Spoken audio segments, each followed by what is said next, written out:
Detik-detik uang 1 juta di kotak amal dibobol bermodal kantong kresek. Aksi tak terpuji oleh seorang pria terekam CCTV. Diketahui kotak amal di Masjid Al-Jadid, area Simpang Haru Padang, Sumatera Barat, raib digodol maling.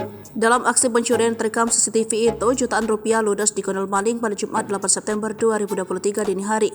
Dikonfirmasi oleh salah satu petugas Masjid Al-Jadid, Alvina mengatakan, peristiwa bermula saat mobil silver bernomor B25U tengah bolak-balik di sekitar masjid. Tak lama terlihat seorang pria turun dari mobil tersebut. Alvina mengatakan dirinya merasa curiga lantaran pria itu mondar-mandir seolah melihat situasi. Merasa aman, pelaku mendekati salah satu kotak aman yang berada di dekat pintu keluar masjid dan lalu membukanya dengan paksa. Alvina mengatakan pelaku menggunakan kantong kresek untuk menyembunyikan uang yang ia ambil dari kotak aman. Ia melanjutkan uang yang diambil pelaku ditaksir jutaan rupiah. Alvina menambahkan pencurian ini merupakan kasus ketiga yang terjadi di Masjid Al-Jadid. Usai menjalankan aksinya, pelaku kembali masuk ke mobil dan meninggalkan lokasi kejadian.